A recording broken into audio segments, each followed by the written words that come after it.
پارہ نمبر 18، صفحہ نمبر 29، سورۃ نور، آیت نمبر 32 سے۔ اعوذ باللہ من الشیطان الرجیم، بسم اللہ الرحمن الرحیم۔ گزشتہ آیت کریمہ میں اللہ رب العزت نے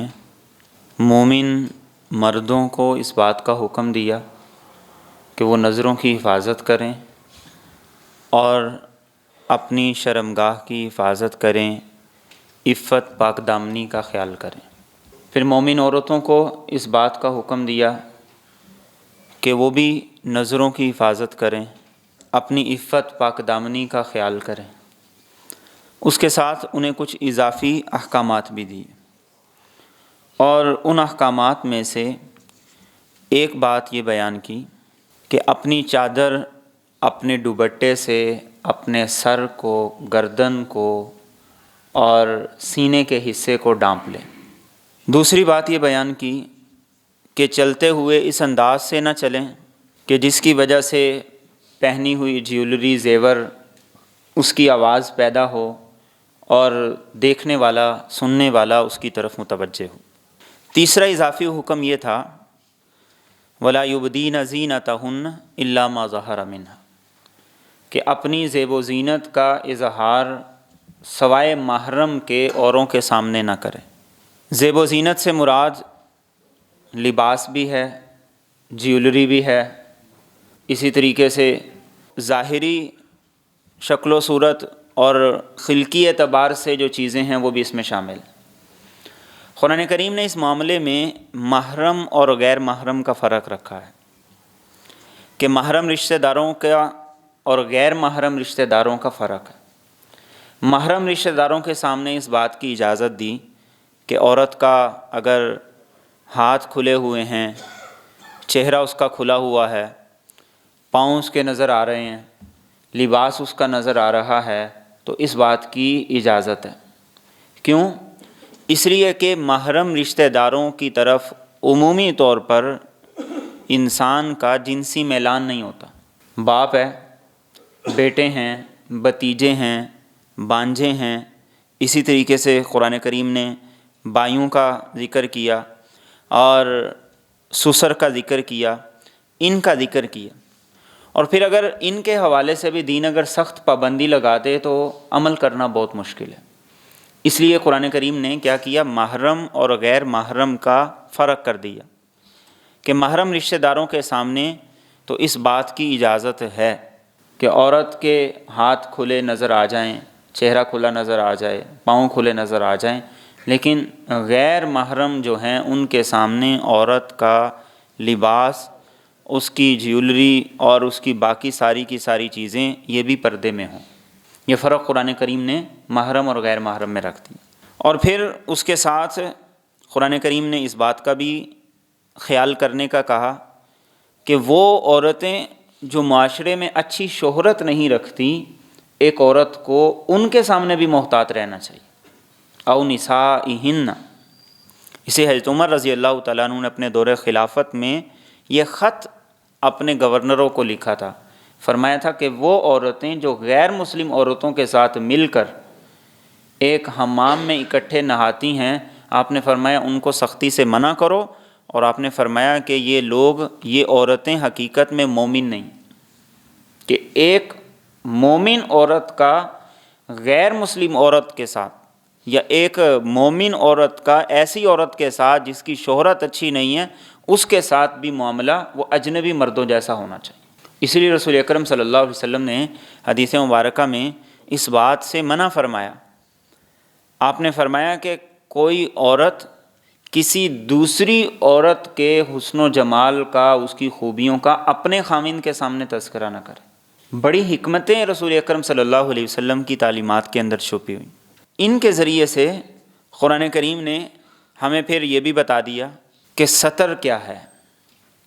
ستر کی حدود۔ میں نے گزشتہ سبق میں عرض کیا تھا کہ یہاں دین ان آیات کا مقصد وہ ستر کی حدود بتانا ہے۔ پردے کے احکامات تو اس سے 1 سال پہلے نازل ہو چکے تھے۔ ستر کے احکامات کیا ہیں؟ ایک مرد کے لیے ناف سے لے کر گھٹنے تک کا حصہ، گھٹنا اس میں شامل ہے، یہ سارے کا سارا ستر میں شامل ہے۔ کسی کو دکھانا یا کسی کا سطر کا یہ حصہ دیکھنا، یہ دونوں کے دونوں کام دین میں حرام۔ اور ایک عورت کے ہاتھ، چہرے اور پاؤں کے علاوہ جسم کا سارا حصہ سطر میں شامل ہے۔ سطر کا حکم پردے کے حکم سے بھی پہلے، پردے کا حکم اس سے اگلا حکم ہے۔ تو عورت کے ہاتھ، چہرہ اور پاؤں، اس کے علاوہ جسم کا سارا حصہ سطر میں شامل اور داخل ہے۔ اسی لیے رسول اکرم صلی اللہ علیہ وسلم نے حضرت علی رضی اللہ تعالیٰ عنہ کو بات کرتے ہوئے فرمایا تھا کہ کسی زندہ تو کیا اے علی، کسی مردہ کی ران کو بھی نہ دیکھنا، اس لیے کہ وہ بھی سطر میں شامل ہے۔ ایک صحابی نے پوچھا یا رسول اللہ صلی اللہ علیہ وسلم کہ ہم اگر اکیلے ہوں، تنہا ہوں، تو اس صورت میں ہمارے لیے سطر کا کیا حکم ہے جب کوئی دیکھ نہیں رہا؟ تو اللہ کے رسول صلی اللہ علیہ وسلم نے ارشاد فرمایا کہ اللہ کی ذات تو تمہیں دیکھ رہی ہوتی ہے، تو اللہ سے حیا کرنا یہ انسان کا بڑا حق ہے۔ تو یہ سطر کی حدود یہ دین نے اس لیے متعین کی تاکہ حلال اور حرام ان دونوں کے اندر فرق واضح ہو جائے۔ اس کے علاوہ مرد کے جسم کا باقی حصہ سطر میں شامل نہیں ہے، لیکن یہ بھی تہذیب نہیں ہے کہ انسان سطر کو چھپا لے اور باقی جسم کا حصہ وہ اپنی شرٹ کے بغیر یہ لانگ نکر پہن کے وہ بازار میں پھرتا رہے، یہ بھی تہذیب کا حصہ نہیں۔ اور پھر قرآن کریم نے جو یہاں پر محرم رشتہ داروں کی پابندی لگائی ہے، اس پر عمل کرنے میں ہی ہر طرح کی خیر اور بھلائی ہے۔ جتنی خرابیاں معاشرے میں جنم لے رہی ہیں، ان خرابیوں کے جنم لینے کے پیچھے وجہ ہی یہ ہے کہ محرم اور غیر محرم کا فرق ہم مٹاتے چلے جا رہے ہیں، محرم اور غیر محرم رشتہ داروں کا فرق ہم ختم کرتے جا رہے ہیں، اور اس کی وجہ سے انسان ہے، طبعی میلان ہے،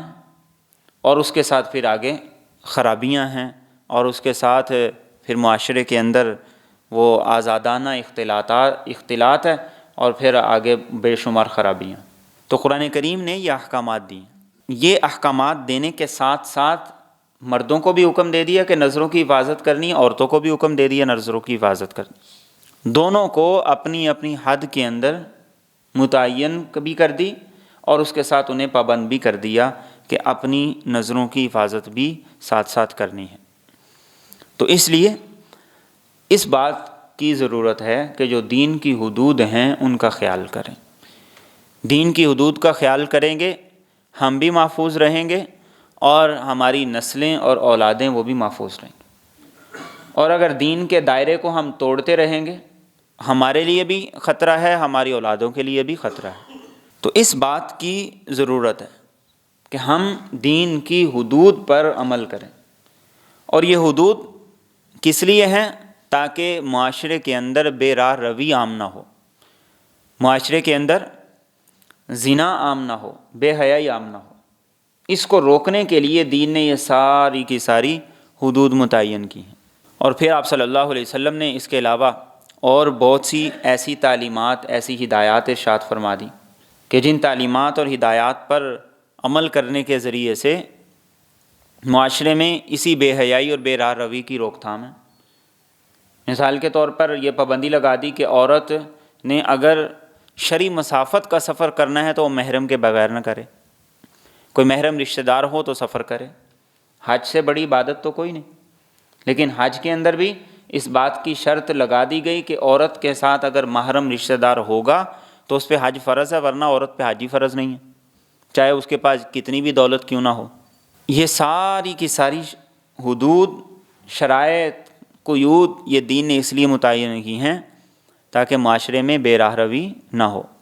معاشرے کے اندر خیر اور بھلائی وہ پھیلتی رہے جبکہ ان حدود کے اندر۔ اور اسی طرح آپ صلی اللہ علیہ وسلم نے یہ بات بھی ارشاد فرمائی کہ کوئی مرد کسی عورت کے ساتھ جو کہ اس کے لیے اجنبی ہے ہرگز خلوت نہ اختیار کرے، اس لیے کہ آپ نے فرمایا کہ اگر ایسا کرے گا تو تیسرا ان کے ساتھ شیطان ہوگا۔ کیوں؟ اس لیے کہ خلوت کے ذریعے سے شیطان کو اپنا وار کرنے کا موقع مل جاتا، اور اسی خلوت کی ایک صورت موبائل چیٹ ہے، اس کی ایک ایڈوانس صورت ہے۔ دو ہوں گے تو تیسرا ان میں شیطان شامل ہو جائے گا، اور یہ چیز یہ ہماری جو خاص طور پہ جوائنٹ فیملی سسٹم کے اندر ہم رہتے ہیں، اس کے اندر بھی ان حدود قیود کا خیال رکھنے کی ضرورت ہے۔ جو مسائل ہیں، حرمت مصاہرت کے جو مسائل ہیں، ایک آدمی کا اپنی سالی کے ساتھ جو رشتہ ہے وہ کتنا نازک ہوتا ہے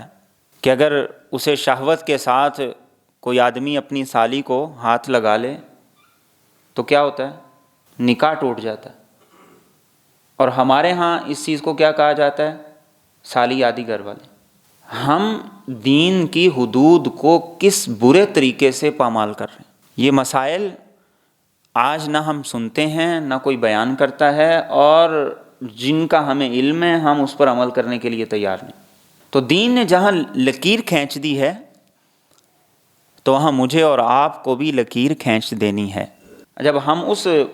قید کو اور اس حد کو توڑنے سے بچ رہیں گے تو انشاءاللہ العزیز بہت سی خیریں، بہت سی بلائیاں یہ خود بخود میرے اور آپ کو ملتی رہیں گی۔ اور اگر ہم ان حدود کو پامال کرنا شروع کریں گے تو اس کا نتیجہ وہ معاشرے کے اندر بے راہ روی کی صورت کے اندر پیدا ہوگا۔ اس کے بعد آگے ارشاد فرمایا وَأَنْكِحُوا الْأَيَامَ،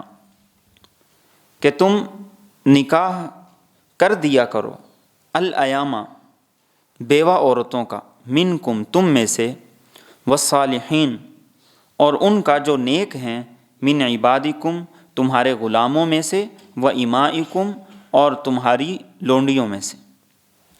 ان یکونوا فقراء اگر وہ مفلس ہوں گے، یغنیہم اللہ اللہ انہیں غنی کر دے گا، من فضلہ اپنے فضل سے،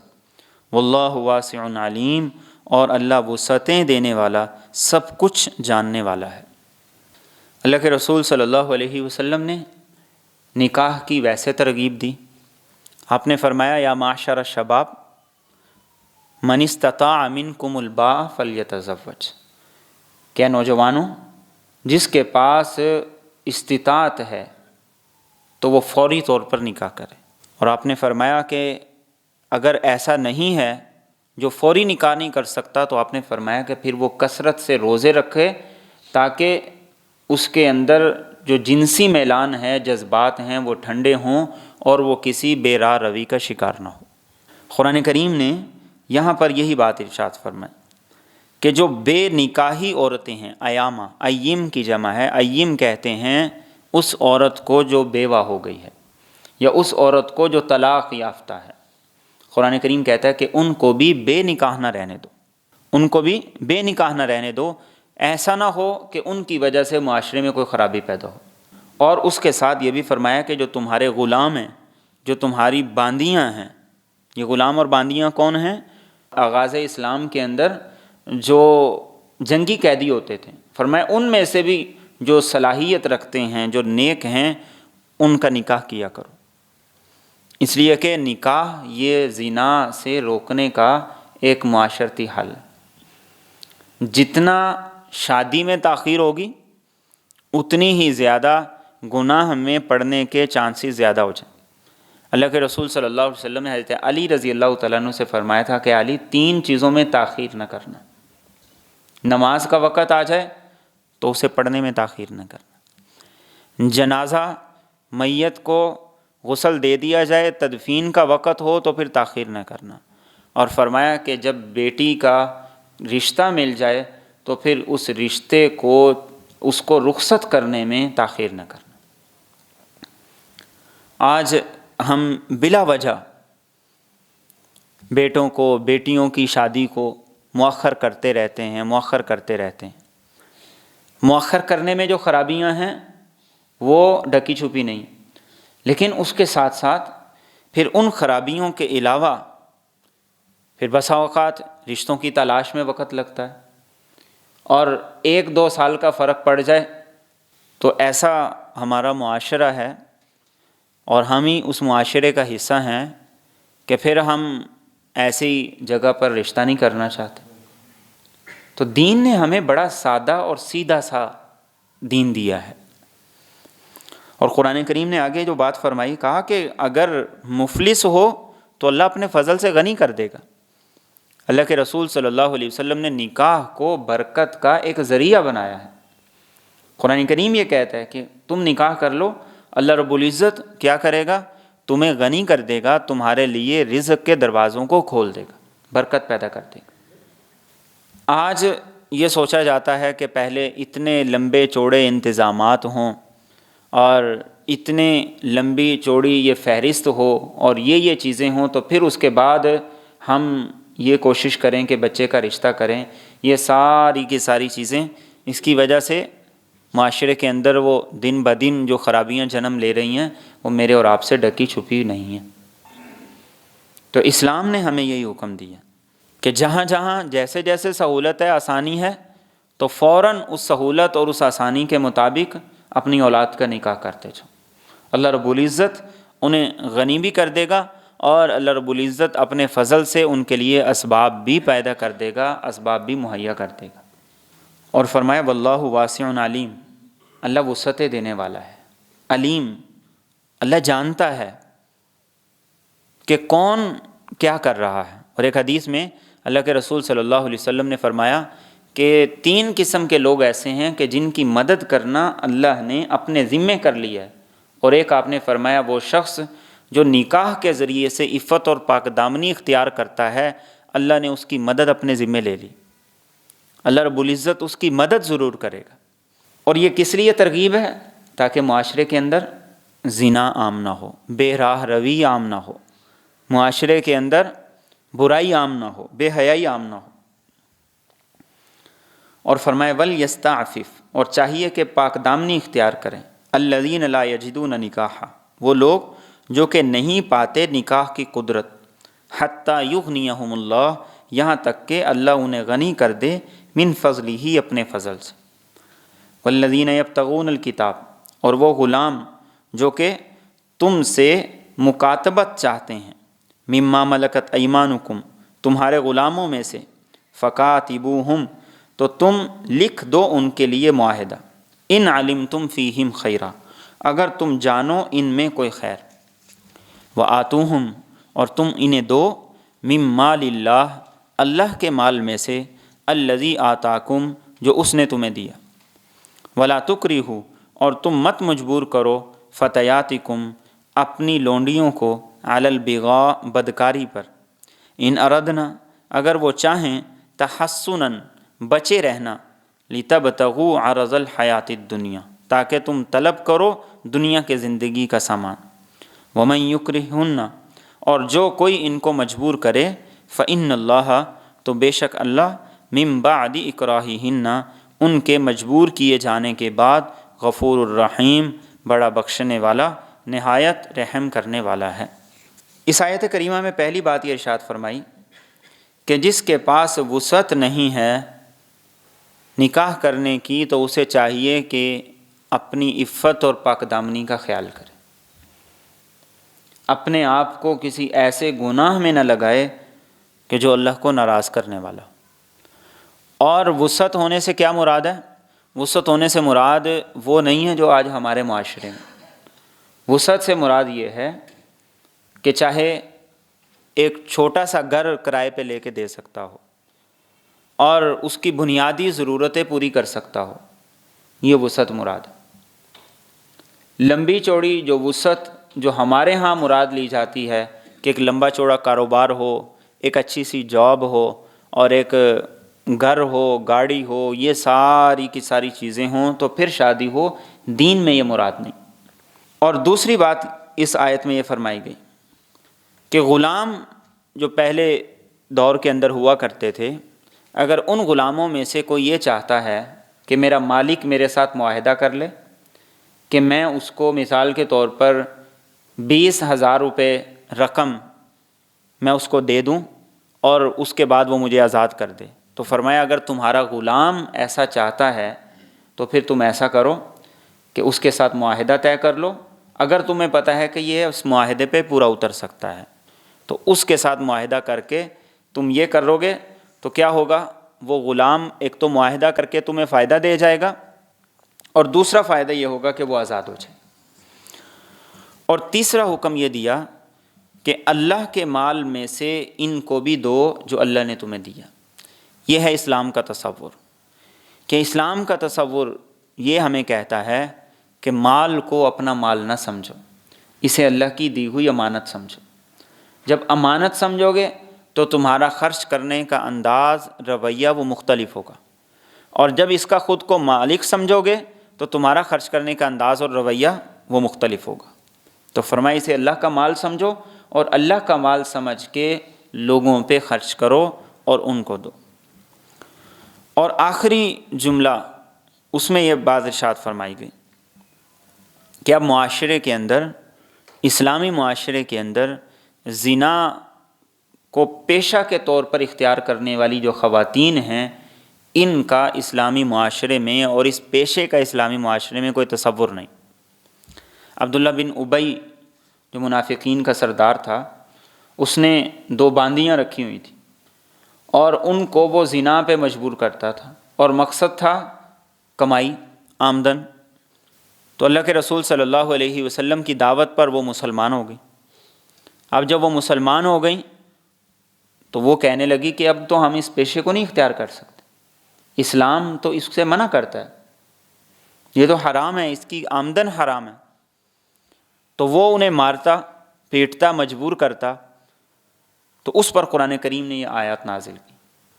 فرمایا کہ انہیں زنا کاری پہ مجبور نہ کرو، اور فرمایا صرف دنیا کے چند پیسوں کے لیے، دنیا کی تھوڑی سی مال کے لیے، اس کی دولت کے لیے۔ اور جب اللہ کے رسول صلی اللہ علیہ وسلم تک یہ بات پہنچی تو آپ نے ان کو اس سے آزاد کروا لیا، اور یہاں پر یہ کہہ دیا کہ جو مجبوراً انہوں نے جو گناہ کیے، جو مجبوراً جو ان سے زنا کروایا گیا، اللہ اسے معاف کرنے والا ہے، اسے بخشنے والا ہے۔ لیکن یہ حکم رسول اکرم صلی اللہ علیہ وسلم نے فرما دیا، اعلان کر دیا کہ یہ پیشہ اور اس سے حاصل ہونے والی کمائی، اس کا اسلامی معاشرے میں، اسلامی طرز زندگی میں کوئی تصور بھی نہیں ہے۔ کیوں؟ اس لیے کہ یہ چیز معاشرے میں بے راروی پیدا کرتی ہے۔ تو ہر اس دروازے کو دین نے بند کیا جہاں سے زنا کا، یہ بے حیائی کے فروغ کا اندیشہ تھا، چاہے وہ گھر کے اندر تھی یا معاشرے کے اندر کہیں بھی موجود تھی۔ دین نے اس کا ہر طرح سے سد باب کی، اور یہاں تک وہ ساری کی ساری پابندیاں بتا دیں، اجازت کے احکامات بتا دیے، نظر کی حفاظت کا بتا دیا، عورتوں کے احکامات بتا دیے، سطر کے احکامات بتا دیے، محرم غیر محرم کے ساتھ تعلق، بول چال کیسے ہو اس کا فرق بتا دیا، اور پھر نکاح کی ترغیب دے دی، اور عفت پاک دامنی کا خیال رکھنے کی ترغیب دے دی۔ زنا اور اس کی طرف لے جانے والی سارے کے سارے راستے بند کر دیے۔ مقصد کیا تھا؟ کہ معاشرہ ایک پاکیزہ معاشرہ بنے، صالح معاشرہ بنے، اچھا معاشرہ بنے۔ افسوس کا معاملہ یہ ہے کہ آج یہ ساری کی ساری حدود کو ہم مسلمان معاشرے میں رہتے ہوئے پامال کر۔ میں اور آپ اگر اپنے گھروں کے اندر اجازت کے معاملے کو دیکھیں تو اس پہ کوئی پابندی نہیں، کوئی عمل نہیں، کہ ایک دوسرے کے کمرے میں جانا ہے تو اجازت لے کے جانا ہے، اجازت لینے کے آداب کیا ہیں، اس کا طرز طریقہ کیا ہے۔ آج ہمارے گھروں کے اندر سے یہ چیزیں آہستہ آہستہ نکلتی چلی جا رہی، محرم غیر محرم کا فرق نکلتا جا رہا ہے، اور رہی صحیح کسر وہ ڈراموں نے اور ان چیزوں نے آ کے پوری کر دی، کہ جہاں باپ بیٹی کے درمیان میں جو شرم حیا ہوتی تھی، یا بہن بھائی کے درمیان جو شرم حیا ہوتی تھی، یا ماں بیٹے کے درمیان جو شرم حیا ہوتی تھی، وہ بھی ساری کی ساری اس ٹی وی کے ذریعے سے، اس میڈیا کے ذریعے سے اندر سے نکل گئی۔ تو پھر معاشرے میں نیکی کیسے آئے گی؟ پھر معاشرے کے اولاد کے اندر حیا کیسے آئے گی؟ اولاد کی نظروں میں شرم کیسے آئے گی؟ تو دین نے ہمیں یہ تعلیمات دی،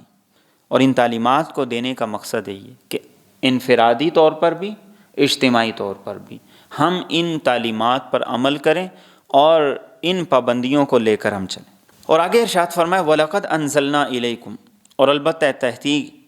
ہم نے نازل کی تمہاری طرف، آیات مبینات، ایسی نشانیاں جو بیان کرنے والی ہیں، وَمَثَلًا مِّنَ الَّذِينَ خَلَوْا مِن قَبْلِكُمْ، اور مثالیں ان لوگوں کی جو تم سے پہلے گزر چکے، وَمَوْعِظَةً لِّلْمُتَّقِينَ، اور متقی لوگوں کے لیے یہ نصیحت بھی ہے۔ یعنی یہ جو احکامات ہیں یہ بڑے کھلے ہیں، ان میں کوئی ڈکی چھپی بات نہیں ہے۔ پرانی امتوں کے حالات بھی تمہیں بتا دیے، اور متقی لوگوں کے لیے، جنہوں نے تقوی اختیار کرنا، جنہوں نے پرہیز کرنا ہے، ان کے لیے نصیحت۔ آگے فرمائے اللہ نور السماوات والارض،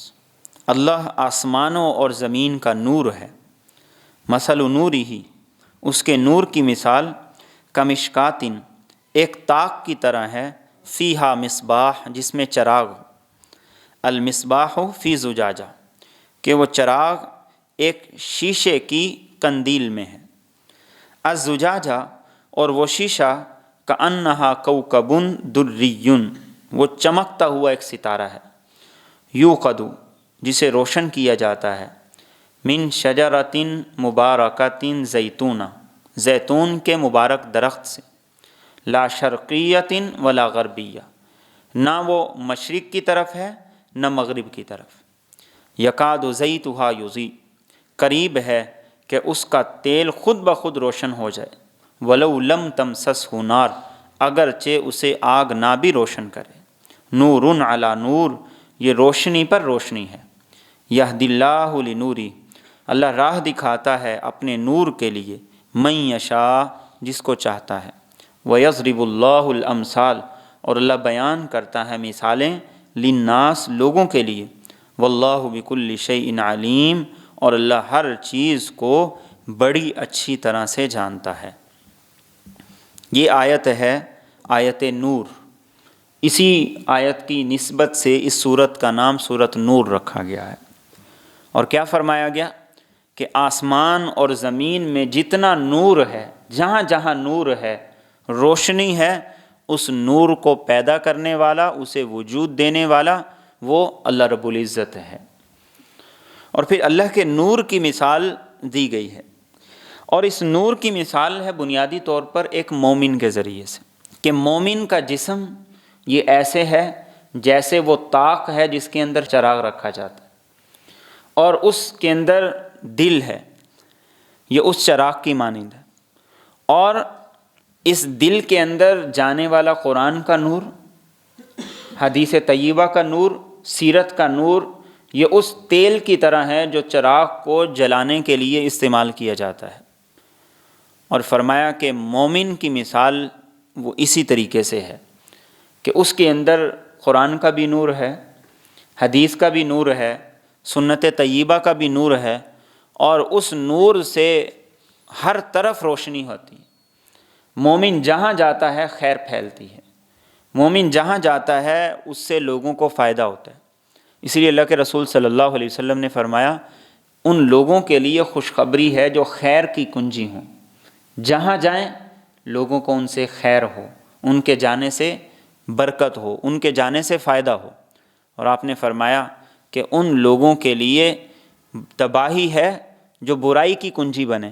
کہ ادھر گئے ادھر تیلی لگا دی، ادھر گئے ادھر غیبت کر دی، ادھر گئے اس کی چغلی کر دی، ادھر گئے اس کے خلاف کر دیا۔ تو آپ نے فرمایا کہ خیر کی کنجی بننا، شر کے لیے تالا بننا، نہ یہ کہ شر کی چابی بن جاؤ اور خیر کے لیے تالا بن جاؤ، فرمایا ایسا نہ کرنا۔ تو یہ مثال اللہ رب العزت نے دی ہے کہ ایک مومن کی مثال ایسے ہے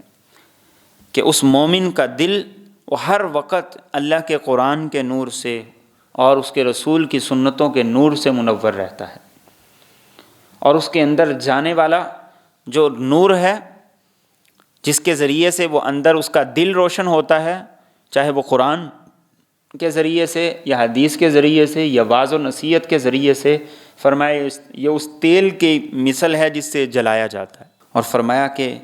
اپنے نور سے اللہ جس کو چاہتا ہے ہدایت دیتا ہے، اور یہ نور اللہ کس کو دیتا ہے؟ جو لینا چاہتا ہے، جو اس کے لیے اپنے برتن کو، دل کے برتن کو پاک کرتا ہے۔ ہم دودھ لینا چاہتے ہیں تو جس برتن میں دودھ لینا ہو وہ دھلا ہوا بھی ہو تو دودھ ڈالنے سے پہلے پھر اس کے اندر ایک دفعہ پانی پھیر لیتے ہیں۔ تو یہ ہمارے دل یہ اللہ کے نور کے لیے ہیں، ان کو پاکیزہ کریں گے تو قرآن کا نور اندر جا کے ٹھہرے گا، اور اگر ہم ان کو پاکیزہ نہیں کریں گے تو قرآن کا نور اندر نہیں ٹھہرے گا۔ پھر چاہے جتنا مرضی اس کے اندر ہم قرآن کا حدیث کا نور ڈالتے جائیں گے اس سے فرق نہیں پڑے گا، اس لیے کہ اس کو اندر سے ابھی پاک ہی نہیں کیا ہوا۔ آگے فرمایا فی بیوتن، کہ یہ قندیلیں ایسے گھروں کے اندر ہیں، اذن اللہ ان ترفع، کہ اللہ نے حکم دیا کہ انہیں بلند کیا جائے، ویذکر فیہا اسمہ، اور ان میں اس کا نام بلند کیا جائے، یسبح لہ فیہا، اس کی پاکی بیان کرتے ہیں اس میں، بالغدو والآصال، صبح بھی اور شام بھی، رجال، ایسے مرد، لا تلہیہم تجارہ، نہیں ان کو غافل کرتی ہے خرید و فروخت، ولا بیع، اور نہ بیچنا، عن ذکر اللہ، اللہ کے ذکر سے، و اقام الصلاۃ، اور نماز قائم کرنے سے، و ایتاء الزکوٰۃ، اور زکوٰۃ دینے سے، یخافون یوماً، وہ ڈرتے رہتے ہیں ایسے دن سے، تتقلب فیہ القلوب والابصار، کہ جس میں پھر جائیں گے دل بھی اور آنکھیں بھی، لیجزیہم اللہ، تاکہ بدلہ دے انہیں اللہ، احسن ما عملوا، اس بہترین عمل کا جو انہوں نے کیا، ویزیدہم، اور تاکہ انہیں زیادہ دے، من فضلی، اپنے فضل سے، واللہ یرزق، اور اللہ رزق دیتا ہے، من یشاء، جسے چاہتا ہے، بغیر حساب، بغیر حساب کے۔ مومن کی مثال پچھلی آیت میں بیان کر دی کہ مومن اس قندیل کی طرح ہے، اس چراغ کی طرح ہیں، اس لالٹین کی طرح ہیں کہ جس کا شیشہ بھی صاف ہے، اس میں تیل بھی صاف ہے، اور اس کی روشنی ہر طرف ہے۔ اب وہ شیشہ کہاں پہ ہے؟ فرمایا کہ وہ مسجد کے اندر ہے، فی بیوتن اذن اللہ ان ترفع، اس لیے کہ جب چراغ جلتا رہتا ہے تو اس کے اندر جو تیل ہوتا ہے وہ آہستہ آہستہ ختم ہوتا رہتا ہے، تو اگر اس کی بتی کو بار بار سیدھا نہ کیا جائے، اس کے تیل کو بار بار بدلا نہ جائے، اس کا شیشہ بار بار صاف نہ کیا جائے، تو کیا ہوتا ہے؟ اس کی بتی ٹیڑھی ہو جائے گی، وہ شیشہ گندا ہو جائے گا، اس کا تیل ختم ہو جائے گا، اور آہستہ آہستہ وہ روشنی دینا چھوڑ دے گا۔ تو مومن کے اندر سب کچھ ہے، لیکن جب تک وہ مسجد کے اندر نہیں آئے گا، گھر سے مراد یہاں مسجد ہی ہیں، فی بیوت اذن اللہ، یہ گھروں سے مراد مسجد ہے، کہ اللہ کی مسجدیں ہیں جہاں مومن آتا ہے تو اس کے دل کی بتی سیدھی ہوتی ہے، اندر نیا تیل ڈلتا ہے، اور اس کے دل کا جو شیشہ ہے وہ اور صاف ہوتا ہے، پھر وہ روشنی لے کے جاتا ہے۔ اور کیا فرمایا کہ یہ گھر کیسے ہیں؟ کہ جن میں اللہ کا ذکر بلند کیا جاتا ہے، نماز پڑھی جاتی ہے، قرآن پڑھا جاتا ہے، سمجھا جاتا ہے، سمجھایا جاتا ہے، اور کیسے؟ یسبح لہ فیہا بالغدو والآصال، صبح بھی شام بھی۔ اور اس کو آباد کون کرتے ہیں؟ فرمایا یہ بھی انسان ہی ہیں، وہ نہیں جو بالکل فارغ ہیں، کاروبار نہیں ہے، نہیں، فرمایا کاروبار بھی کرتے ہیں، خرید و فروخت بھی کرتے ہیں، لیکن کاروبار ان کو مسجد آنے میں رکاوٹ نہیں، خرید و فروخت ان کو مسجد آنے میں رکاوٹ نہیں ہے۔ مومن یہ ہوتا ہے کہ جو دین اور دنیا دونوں کے تقاضوں کو لے کر چلے، دین کے تقاضوں کی وجہ سے مسجد دنیا کے تقاضوں کو آگے پیچھے نہ کرے، اور دنیا کے جو تقاضے ہیں وہ دین کی وجہ سے آگے پیچھے نہ کرے، دونوں کو لے کر چلنا یہی اسلام ہے اور یہی ایمان ہے۔ تو تجارت فرمایا انہیں غافل نہیں کرتی، نہ نماز سے، نہ روزے سے، نہ زکوٰۃ سے، اور فرمایا کہ ان کی خوبی کیا ہے؟ وہ قیامت کے دن سے ڈرتے رہتے ہیں کہ پتہ نہیں کل قیامت کے دن کیا ہوگا، وہاں کس انداز سے میں اللہ کے سامنے پیش ہوں گا، اور وہ دن ہوگا جس دن انسان کے دل میں ایسی گھبراہٹ، ایسا خوف ہوگا کہ اس کا دل پلٹ جائے۔ لیکن فرمایا کہ جب وہ اللہ کے سامنے جائیں گے، اللہ ان کی محنت کا بہترین صلہ عطا کرے گا، اللہ انہیں اپنے فضل سے اور بھی دے گا، اور پھر بار بار اللہ رب العزت پوچھیں گے کہ میرے بندو اور بتاؤ کیا مانگتے ہو، اور سوال کرو کیا سوال کرتے ہو۔ اور آخری جملہ کیا فرمایا؟ فرمایا جسے اللہ چاہتا ہے بغیر حساب کے دیتا ہے۔ دین کے تقاضوں کو نظر انداز اس لیے نہ کرو کہ کہیں ہم دنیا میں پیچھے نہ رہ جائیں۔ فرمایا یہ فیصلے کرنے والا اوپر بیٹھا ہوا، وہ فیصلے کرتا ہے تو پھر بغیر حساب کے عطا کرتا ہے، تو تم اپنی ذمہ داری کو ادا کرتے رہو اور اس کے حقوق کو پورا کرتے رہو، اپنے دل کو منور کرتے رہو، روشنی لیتے رہو، لوگوں کو روشنی دیتے رہو، تو انشاءاللہ العزیز رزق کے معاملے وہ تمہارے ان میں وسعت ڈالتا رہے گا۔ اور فرمایا والذین کفروا، اور وہ لوگ جنہوں نے کفر کیا، اعمالہم، ان کے عمل، کسراب، ریت کی طرح ہیں، بقیعۃ، کھلے میدان میں، یحسبہ الظمآن، گمان کرتا ہے اسے پیاسا آدمی، ماء، پانی، حتی اذا جاءہ، یہاں تک کہ جب وہ اس کے پاس آ گیا، لم یجدہ شیئا، اس نے اس کو کچھ بھی نہ پایا، ووجد اللہ عندہ، اور اس نے اللہ کو اس کے پاس پایا، فوفاہ حسابا، تو اللہ نے اس کو پورا حساب اس کا کر دیا، واللہ سریع الحساب، اور اللہ بہت جلد حساب لینے والا ہے۔ او کظلمات، یہ ان کے اعمال کی مثال اندھیروں کی طرح ہے، فی بحر اللجی، ایک گہرے دریا میں، یغشاہ موج، اسے ڈانپتی ہے ایک موج، من فوقہ، اس کے اوپر سے، موجم من فوقہ، موج ہے اور اس کے اوپر سے سحاب، بادل ہے، ظلمات، اندھیرے ہیں، بعضھا فوق بعض، ان میں سے بعض پر ہے، اذا اخرج یدہ، جب وہ اپنا ہاتھ نکالے، لم یکد یراہا، تو وہ اس کو بھی نہ دیکھ سکے، ومن لم یجعل اللہ لہ نورا، اور جس کے لیے اللہ نور نہ بنائے، فما لہ من نور، تو اس کے لیے کچھ بھی روشنی نہیں ہے۔ یہ دو مثالیں اللہ رب العزت نے دیں ان لوگوں کی کہ جنہوں نے اپنی مرضی بھی کی، نیک اعمال بھی کیا، انہوں نے کفر بھی کیا، لیکن اس کے ساتھ ساتھ لوگوں کی فلاح و بہبود کے بھی بہت سے کام کیے۔ فرمایا ان کے سارے نیک اعمال کی مثال ایسے ہے کہ جیسے ریت کا ٹیلا، وہ دور سے ایسے نظر آتا ہے جیسے پانی، جسے ہم یوں سمجھ سکتے ہیں کہ سڑک گرمیوں کے موسم میں دور سے ایسے لگتا ہے جیسے اس پہ پانی پڑا ہو، لیکن جب انسان قریب آتا ہے تو وہ پانی نہیں ہوتا، بلکہ وہ دھوپ کی وجہ سے ایسا لگ رہا ہوتا ہے۔ فرمایا کہ ایسے آدمی جتنی بھی نیکیاں کر لے، اس کی نیکیوں کو اللہ دنیا میں بدلہ دیں گے، مرے گا، اللہ کے پاس جائے گا تو کچھ بھی اس کے نامہ اعمال میں نہیں ہوگا۔ یا فرمایا کہ اس کی مثال ایسے ہے کہ جیسے کوئی آدمی وہ تاریکیوں کے اندر ہے، گہرا سمندر ہے، پھر اس کے اوپر موجوں پہ موجیں چڑھی ہوئی ہیں، ان کی وجہ سے اندھیرا ہے وہ اور گہرا ہو گیا، اس کے اوپر پھر بادل ہے، پھر اندھیرا اور زیادہ گہرا ہو گیا، اور اتنا گہرا اندھیرا کہ وہ اپنا ہاتھ بھی اگر دیکھے تو نظر نہ آئے۔ فرمایا کہ ایسے لوگوں کی مثال ایسے ہی ہے کہ وہ ان تاریکیوں میں پڑے ہوئے ہیں، اس نور کو حاصل نہیں کیا جس نور کو اللہ رب العزت نے اتارا، اور جس نور کو حاصل کرنے کے لیے انہیں حکم دیا گیا اور جو ان کا مقصد زندگی بنایا گیا۔ تو جب اللہ کے پاس جائیں گے تو ان کو جیسے دیکھنے والا جو سمندر میں تھا اس کو اپنا ہاتھ نظر نہیں آیا، ان کو بھی اپنا کوئی بھی عمل نظر نہیں آئے گا۔ اور فرمایا جس کے لیے اللہ نور نہ بنائے اس کو کہیں سے نور نہیں مل سکتا۔ اللہ سے مانگنا چاہیے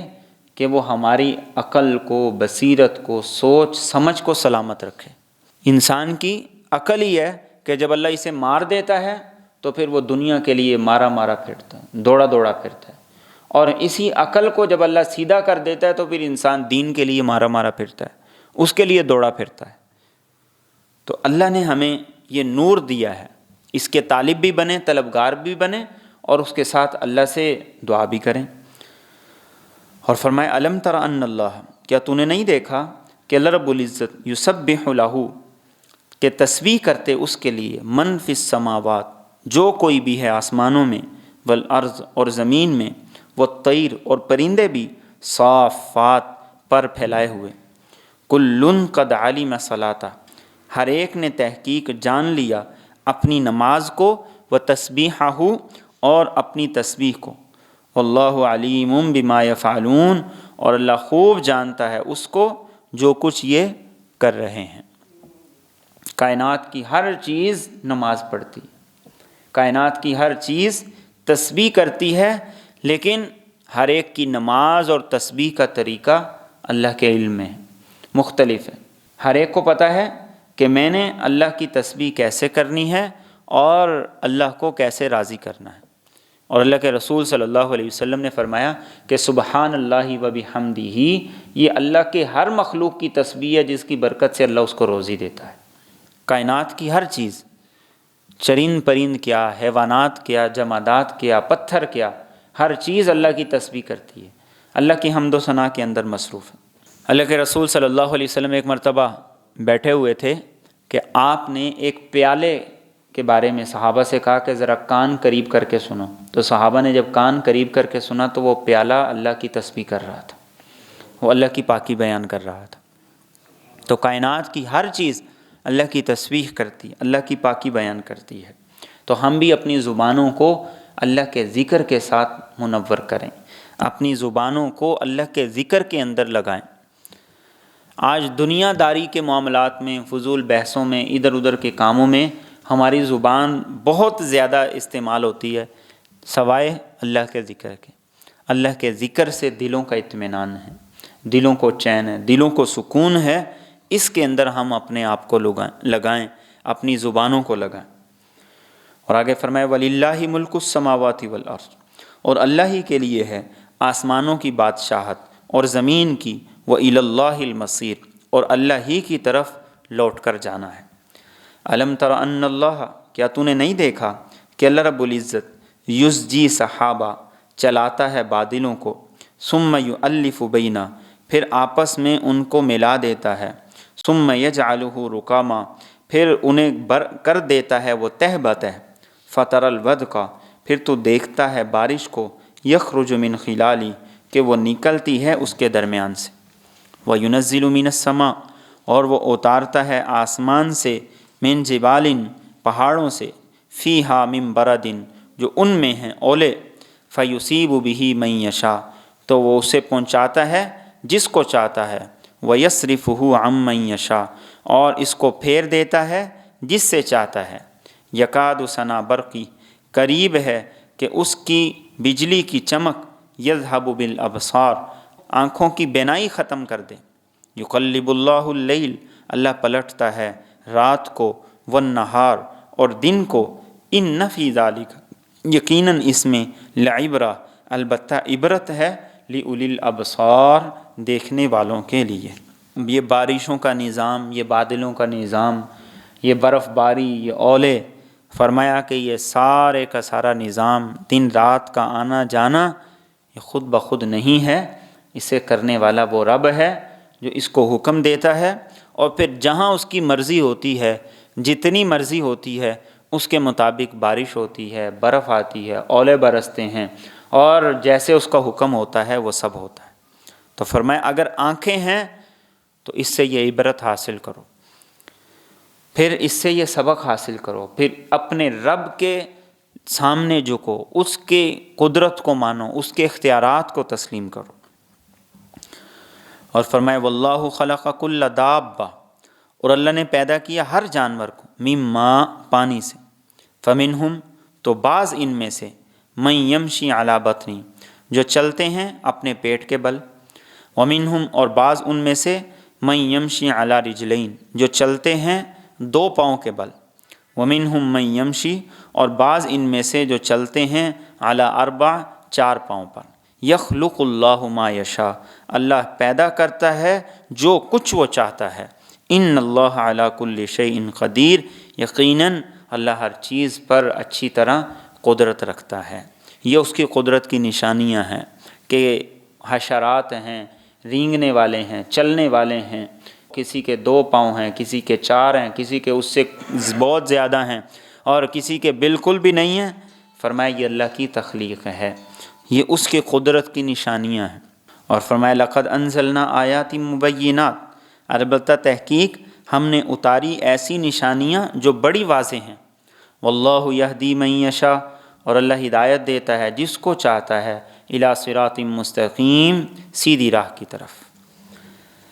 اب اس کے بعد آگے ذکر آ رہا ہے منافقین کا۔ فرمایا وَيَقُولُونَ آمَنَّا، اور یہ لوگ کہتے ہیں ہم ایمان لائے، باللہ، اللہ پر، وبالرسول، اور رسول پر، وَأَطَعْنَا، اور ہم نے فرما برداری کی، ثُمَّ يَتَوَلَّىٰ فَرِيقٌ، پھر جاتا ہے ایک گروہ، منہم، ان میں سے، من بعد ذالک، اس کے بعد، وما اولئک بالمؤمنین، یہ لوگ بالکل ایمان والے نہیں۔ زبان سے کہتے ہیں کہ ہم اللہ کو بھی مانتے ہیں، اس کے رسول کو بھی مانتے ہیں، اور ہم تو ان کی ہر بات کو تسلیم کرتے ہیں، لیکن فرمایا جب عمل کی بات آتی ہے تو پھر جاتے ہیں، پھر اپنی مرضی کرتے ہیں، پھر کہتے ہیں جی وہ ایسا بھی کرنا ہے، ویسا بھی کرنا ہے، اس کو بھی لے کے چلنا ہے، اس کو بھی لے کے چلنا ہے۔ فرمایا کہ یہ ایمان نہیں۔ ایمان وہ ہے کہ بس جو اللہ اور اس کے رسول نے فرما دیا انسان اس کے اوپر ڈٹ جائے۔ اور فرمایا وَإِذَا دُعُوا إِلَى اللَّهِ وَرَسُولِهِ، اور جب انہیں بلایا جائے اللہ کی طرف اور اس کے رسول کی طرف، لِيَحْكُمَ بَيْنَهُمْ، تاکہ وہ فیصلہ کرے ان کے درمیان، اِذَا فَرِيقٌ مِّنْهُمْ، تو ایک گروہ ان میں سے معرضون، منہ پھیر لیتا ہے، وَإِن يَكُن لَّهُمُ الْحَقُّ، اور اگر ان کے لیے حق ہو، یَأْتُوا إِلَيْهِ مُذْعِنِينَ، تو وہ آتے ہیں اس کی طرف فرما بردار ہو کر۔ افی قلوبہم مرض، کیا ان کے دلوں میں بیماری ہے منافقت کی؟ ام ارتابوا، یا یہ شک میں ہیں، ام یخافون، یا یہ ڈرتے ہیں، ان یحیف اللہ علیہم ورسولہ، کہ ظلم کرے گا اللہ ان کے خلاف اور اس کا رسول، بل اولئک هم الظالمون، بلکہ یہی ظالم لوگ ہیں۔ یعنی فرمایا منافق کی نشانی یہ ہے، منافق کا رویہ یہ ہے کہ جب اسے کہا جائے کہ اپنا فیصلہ دین کے مطابق کرو تو وہ یہ سوچتا ہے کہ فیصلہ میرے حق میں ہوگا یا خلاف ہوگا۔ اگر تو اس کے حق میں ہو تو پھر وہ کہے گا کہ ہاں دین کے مطابق فیصلہ کرنا ہے، اس سے آگے پیچھے نہیں میں نے کرنا، جو شریعت کہتی ہے وہ میں نے کرنا ہے۔ اور فرمایا کہ اگر اس کو یہ لگے کہ فیصلہ میرے خلاف ہوگا تو وہ کہے گا نہیں۔ اس طرح کرتے ہیں کہ وہ فلاں آدمی سے فیصلہ کروا لیتے ہیں یا فلاں سے فیصلہ کروا لیتے ہیں۔ فرمایا کہ یہ منافق کی نشانی کہ مرضی کا فیصلہ ہو تو پھر تو وہ دین کو ترجیح دے گا، اور اگر مرضی کے خلاف فیصلہ آنا ہو تو پھر وہ دین کو چھوڑ کے پھر اور راستے تلاش کرے گا۔ تو فرمایا کہ اصل مسئلہ یہ ہے کہ ان کے دلوں کے اندر منافقت کا مرض ہے۔ یہ لوگ ابھی تک شک میں پڑے ہوئے ہیں۔ کیا یہ سمجھتے ہو کہ اللہ اور اس کا رسول، ان کا دین، ان کی شریعت کوئی ظلم کرے گا؟ فرمایا نہیں، وہ تو عدل کرنے والے ہیں، وہ تو عدل کا حکم دینے والے ہیں، اصل تم ہی ظالم لوگ۔ تو یہ میرے اور آپ کے لیے بھی ہے کہ اپنے فیصلے دین کی روشنی میں کروائیں، کاروباری معاملات کے بھی، خاندانی معاملات کے بھی، اور خوشی غمی کے بھی، تمام تر فیصلے دین کی روشنی میں کروائیں۔ دین کی روشنی میں کروائیں گے، حق میں ہوگا تو بہتر ہے، خلاف ہوگا تو اللہ کے لیے جب اس کو قبول کریں گے اللہ رب العزت اس کے اندر سے بھی خیر اور بلائی کے راستے نکال دیں گے۔ اور اگر اپنی مرضی کے کروائیں گے فیصلے تو یہ ہو سکتا ہے کہ کوئی پنچایت والے، کوئی ثالثی کرنے والے وہ میرے حق میں فیصلہ کر دیں اور وقتی طور پہ مجھے اس کا فائدہ ہو، لیکن انجام کے اعتبار سے کبھی بھی وہ میرے لیے اچھا نہیں ہو سکتا۔ تو اس لیے اپنے معاملات کا فیصلہ دین سے لیں، دین سے رہنمائی لیں کہ میرا دین اس معاملے میں مجھے کیا کہتا ہے، دین اس معاملے میں مجھے کیا رہنمائی دیتا ہے۔ تو جب اس طریقے سے ہم فیصلہ لے کر چلیں گے تو پھر انشاءاللہ العزیز یہ مومن کی نشانی۔ اور اسی کا آگے تذکرہ فرمایا انما کان قول المؤمنین، مومنین کی بات تو صرف یہ ہوتی ہے اذا دعوا الی اللہ ورسولہ، جب انہیں بلایا جائے اللہ اور اس کے رسول کی طرف، لیحکم بینہم، تاکہ وہ ان کے درمیان فیصلہ کریں، ان یقولوا، کہ وہ کہیں سمعنا و اطعنا، سن لیا فرما برداری بھی کر لی، واولئک هم المفلحون، اور یہی لوگ فلاح پانے والے ہیں۔ یہ مومن کی نشانی ہوتی کہ وہ اس چیز کے لیے دوڑتا ہے کہ مجھے یہ پتہ چلے کہ اللہ کا فیصلہ کیا ہے، اس کے رسول کا فیصلہ کیا ہے، ان کی خواہش کیا ہے۔ اور فرمایا وَمَن يُطِعِ اللَّهَ وَرَسُولَهُ، اور جو فرما برداری کرے اللہ کی اور اس کے رسول کی، وَيَخْشَ اللَّهَ، اور اللہ سے ڈرے، وَيَتَّقْهِ، اور پرہیزگاری اختیار کرے، فَأُولَئِكَ هُمُ الْفَائِزُونَ، تو یہی لوگ مراد کو پانے والے ہیں۔ ان آیات میں ہم دیکھ رہے ہیں کہ اللہ اور اس کا رسول، اللہ اور اس کا رسول، اللہ اور اس کا رسول، یعنی گویا کہ یہ دونوں چیزیں کوئی دو نہیں ہیں، گویا ایک ہی چیز ہے۔ جو اللہ کا فرمان ہے وہی اس کے رسول کا، جو اس کے رسول کا فرمان ہے وہی اللہ رب العزت کا فرمان ہے۔ اور بار بار ان چیزوں کو جوڑ کر یہ کہا جا رہا ہے کہ ایک مومن وہ اس حد سے باہر کہیں نہ جائے۔ یہ سارے کا سارا معاشرے کا بگاڑ، خرابی، ہمارے گھروں کا، ہمارے معاملات کا، ہمارے کاروباروں کا، ہمارے وراثتی جھگڑوں کا اور ہمارے باقی معاملات کا فساد کہاں پہ ہے کہ ہم کہتے ہیں کہ جی فیصلہ دین کے مطابق نہ کروائیں، اس سے کروا لیں، اس کو ہم اپنا ثالث بنا لیتے، ہم اس سے فیصلہ کروا لیتے۔ نہیں، اپنے فیصلے جب ہم دین کے مطابق کریں گے، دین کے مطابق اس کو لے کر چلیں گے تو اللہ رب العزت انشاءاللہ العزیز ہمارے نقصان کی بھی جو صورت ہوگی اس سے بھی خیر کا راستہ نکال دے۔ اور فرمائے وَأَقْسَمُوا بِاللَّهِ، اور ان منافقوں نے قسمیں کھائی اللہ کا نام لے کر، جَهْدَ أَيْمَانِهِمْ، پکی پکی قسمیں، لَإِنْ أَمَرْتَهُمْ، کہ البتہ اگر آپ ان کو حکم دیں، لَيَخْرُجُنَّ، تو یہ ضرور گھروں سے نکلیں گے۔ قُلْ، آپ کہہ دیجئے، لَا تُقْسِمُوا، قسمیں نہ کھاؤ، طاعتم معروفہ، تمہاری اطاعت تو جانی پہچانی ہے، ان اللہ خبیر بما تعملون، یقیناً اللہ خوب خبر رکھتا ہے اس کی جو تم عمل کر رہے۔ جس نے کرنا نہیں ہے اس کو اعتماد دلانے کے لیے جھوٹی قسمیں کھانی پڑیں گی، جھوٹے وعدے کرنے پڑیں گے، اور اس کو اپنی زبان پر اعتماد دلانے کے لیے وہ اللہ کی اور اس طرح کی اور قسمیں کھانی پڑیں گی۔ تو فرمایا آپ ان سے کہ قسمیں نہ کھاؤ، تم جو کچھ کرتے ہو، جتنا کچھ کرتے ہو وہ سب کو پتہ ہے، کسی سے ڈھکا چھپا نہیں ہے، اور اللہ رب العزت تو تمہارے ہر عمل سے واقف ہے۔ اور پھر فرمایا قل اطیعوا اللہ واطیعوا الرسول، آپ کہہ دیجئے کہ تم اللہ کی اطاعت کرو اور رسول کی اطاعت کرو۔ فَإِن تَوَلَّوْا، پس اگر تم نے منہ پھیر لیا، فَإِنَّمَا عَلَيْهِ، تو رسول کے ذمے ما حُمِّلَ، وہی ہے جو کچھ اس کے ذمے لگا دیا گیا، وَعَلَيْكُمْ، اور تم پر ما حُمِّلْتُمْ، وہ ہے جو تمہارے ذمے ہے، وَإِن تُطِيعُوهُ تَهْتَدُوا، اور اگر تم اس رسول کی اطاعت کرو گے تو ہی ہدایت پاؤ گے، وَمَا عَلَى الرَّسُولِ، اور رسول کے ذمے نہیں ہے، إِلَّا الْبَلَاغُ الْمُبِينُ، مگر واضح طور پر پہنچا دینا۔ دوبارہ پھر اسی بات کی تاکید ہے کہ اللہ اور اس کے رسول کی فرما برداری سے باہر کوئی زندگی نہیں۔ اور فرمایا اگر نہیں کرتے تو رسول نے تو اپنی ذمہ داری پوری کر دی، پیغام اللہ کا پہنچا دیا، تمہیں سمجھا دیا، لیکن اگر تم مانو گے تو راستہ ملتا جائے گا۔ ایک نابینا، اس کو راستہ لینے کے لیے کیا چاہیے؟ ایک نظر والے کا سہارا۔ ہم سارے کے سارے نابینا ہیں اور اللہ کے رسول صلی اللہ علیہ وسلم نظر والے ہیں، تو جب تک ان کو نہیں پکڑیں گے راستہ نہیں ملے گا، جب تک ان کا دامن نہیں تھامیں گے راستہ نہیں ملے گا، اور مرضی سے چلیں گے تو کوئی ادھر کو گرے گا، کوئی ادھر کو گرے گا،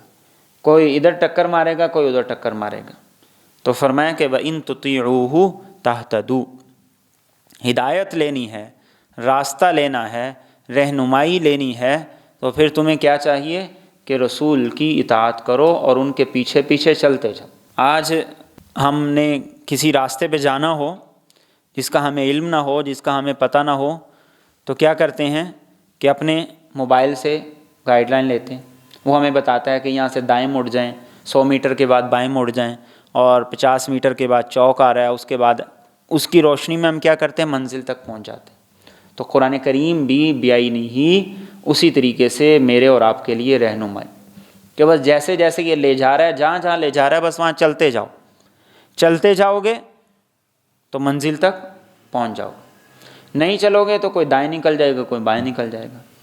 کوئی شیطان کے اس معاملے میں قابو آ جائے گا، کوئی اس معاملے میں آ جائے گا، کوئی عبادات میں کوتاہی کر جائے گا، کوئی معاملات میں کوتاہی کر جائے گا، کوئی اخلاق میں کر جائے گا، کوئی رشتہ داروں کے معاملے میں کر جائے گا، کوئی بہن بھائیوں کے معاملے میں کر جائے گا۔ اور فرمایا وعد اللہ الذین آمنوا منکم، اللہ نے وعدہ کیا ان لوگوں سے جو ایمان لے آئے تم میں سے، وعملوا الصالحات، اور انہوں نے نیک اعمال کیے، لیستخلفنہم فی الارض، کہ ضرور انہیں خلافت دے گا زمین میں، کما استخلف الذین من قبلہم، جیسا کہ اس نے خلیفہ بنایا ان کو جو ان سے پہلے تھے، وَلَيُمَكِّنَنَّ لَهُمْ،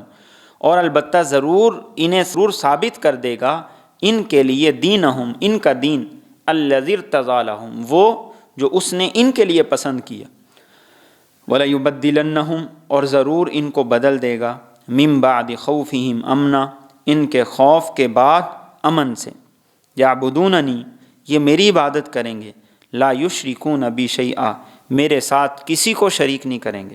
ومن کفر بعد ذلک، اور جو اس کے بعد کفر کرے، فاولئک هم الفاسقون، تو یہی فاسق لوگ ہیں۔ یہ اللہ رب العزت کا وعدہ تھا جو اس نے خلفائے راشدین کی صورت میں پورا کر دیا، کہ آپ صلی اللہ علیہ وسلم کے بعد خلفائے راشدین کی صورت میں اللہ نے زمین میں خلافت کا نظام قائم کر دیا، اور رسول اکرم صلی اللہ علیہ وسلم نے فرمایا کہ میرے بعد جو خلافت ہے وہ 30 سال تک، اور حضرت علی المرتضیٰ کے بعد حضرت حسن مجتبیٰ رضی اللہ تعالیٰ عنہ کی خلافت کے جب 6 ماہ پورے ہو گئے تو اس کے بعد 30 سال پورے ہو گئے، تو اللہ نے یہ وعدہ پورا کر دیا، خوف کو امن میں تبدیل کر دیا، انہوں نے اللہ کی عبادت کی، اللہ کے ساتھ کسی کو شریک نہیں کیا، اور دین کا بول بالا کی۔ اور یہ آج بھی اللہ کا وعدہ ہے کہ اگر مسلمان مجموعی طور پر ایمان لے آئیں، نیک اعمال کریں، تو اللہ رب العزت زمین کے اندر انہیں اقتدار دے گا، قوت دے گا، اور اللہ رب العزت انہیں مضبوط کرے گا۔ وعدہ ہے ایمان اور اعمال صالحہ کے ساتھ۔ اور فرمایا وَأَقِیمُوا الصَّلَاةَ، اور تم نماز قائم کرتے رہو، وَآتُوا الزَّکَاةَ، اور زکوٰۃ ادا کرتے رہو، وَأَطِیعُوا الرَّسُولَ، اور رسول کی اطاعت کرتے رہو، لَعَلَّکُمْ تُرْحَمُونَ، تاکہ تم پر رحمت کی جائے۔ یہاں دوبارہ اب یہاں پر صرف رسول کی بات کی گئی کہ رسول کی اطاعت کرو، کس لیے؟ تاکہ اللہ کی رحمت آئے۔ لا تحسبن الذین کفروا، فرمایا ہرگز مت گمان کریں وہ لوگ جنہوں نے کفر کیا، معجزین فی الارض، کہ وہ عاجز کر دیں گے اللہ کو زمین میں، ومأواہم النار، اور ان کا ٹھکانہ جہنم ہے، ولبئس المصیر، اور البتہ بہت ہی برا ٹھکانہ ہے۔ یعنی کافر کا انجام تو جہنم ہے، تو مومن کافروں کے پیچھے نہ چلیں، بلکہ مومن اللہ کے پیچھے چلیں، اللہ کے رسول کے پیچھے چلیں، ان کی اطاعت فرما برداری کے پیچھے چلیں، وہ ان کو کامیابی تک لے جائیں گے۔ کافروں کے پیچھے چلیں گے تو وہ انہیں ناکامی تک لے جائیں گے۔ اور آج تک مسلمانوں کا المیہ ہی یہ ہے کہ ہم نے اپنا پیشوا، مقتدا، رہنما انہی کفار کو بنایا، تو وہ تو کبھی بھی ہمیں پرامن نہیں دیکھنا چاہیں گے، کبھی بھی خوشحال نہیں دیکھنا چاہیں گے، وہ کبھی بھی ہمیں، ہمارے ممالک کو ترقی یافتہ نہیں دیکھنا چاہیں گے۔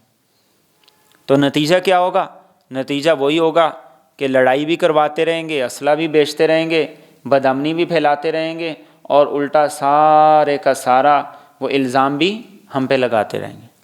تو قرآن کریم نے ان آیات میں بار بار یہ کہا اللہ کی اطاعت کرو، اس کے رسول کی اطاعت کرو، ان کے پیچھے چلو گے تو کام بنے گا، ورنہ کام نہیں بنے گا، بلکہ بگڑتا چلا جائے گا۔ اللہ مجھے اور آپ کو صحیح فہم نصیب فرمائے۔